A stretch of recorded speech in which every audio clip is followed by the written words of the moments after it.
গেছে। আম্মু তার মানে তো প্রেগনেন্ট না? হ্যাঁ নীরা, অপু কোথায় গেলে?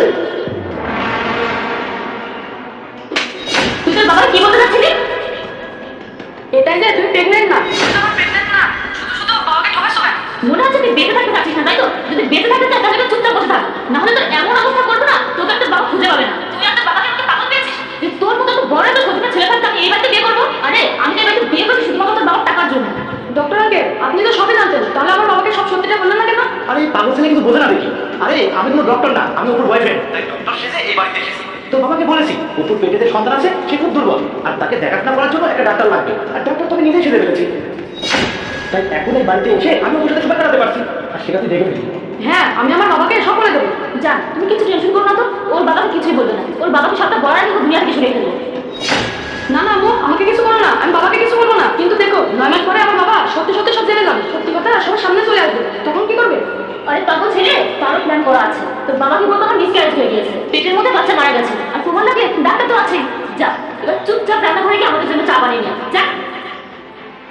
কি ব্যাপার, তুই এখনো চা না বানিয়ে এখানে বসে আছিস? মানে আমি এতদিন জানতাম তুই প্রেগনেন্ট, তাই তোমাকে সাহায্য করতাম, কিন্তু এখন তো তুমি প্রেগনেন্ট না, তাহলে আমি এখন কাজ করবো কেন? ও আচ্ছা, মুখে অনেক কথা বলেছে দেখছি। তুই ওর কথা বলাটা বন্ধ করে দাও তো। ঠিক আছে, ঠিক আছে, যাই, কেমন আছে? হ্যালো জাহিদ, ডক্টর সাহেব এসেছে, তোমার সাথে কিছু কথা বলতে চাও। হ্যাঁ দারুণ আছে। আসলে আপনার বাচ্চার কন্ডিশন আমার ভালো মনে হচ্ছে না, তো চেক আপ করাতে হবে, আর চেক আপ করতে 10,000 টাকা লাগবে। আপনি যদি টাকাটা পাঠিয়ে দিতেন তো এদিকে কাজ শুরু করতাম। আচ্ছা ঠিক আছে, আমি পাঠিয়ে দিচ্ছি। আম্মু, তোমার লজ্জা হচ্ছে না এভাবে মিথ্যে কথা বলে বাবার কাছ থেকে টাকা নিতে? তোর মনে হচ্ছে আমি বেশি লজ্জা? তোর সব লজ্জা আমি এখনই বের করে দেবো, বুঝতে পেরেছিস? আর তোর বাবাকে তো আমি বিয়ে করছি শুধুমাত্র তোর বাবার টাকার জন্য। যতদিন আমি তোর বাবার কাছ থেকে টাকা নিতে পারবো ততদিনই আমি থাকবো। যখনই আর কোনো টাকা নিতে পারবো না, তখন তোর বাবাকে বাবার রাস্তায়, আমি আর আমার বয়ফ্রেন্ড আমাদের রাস্তায়। আমাদের বাচ্চা কেমন আছে? আমাদের বাচ্চা তো অনেক ভালো আছে। কেন, তোমার কি মনে হয় আমি কি আমাদের বাচ্চা খেয়াল রাখি না?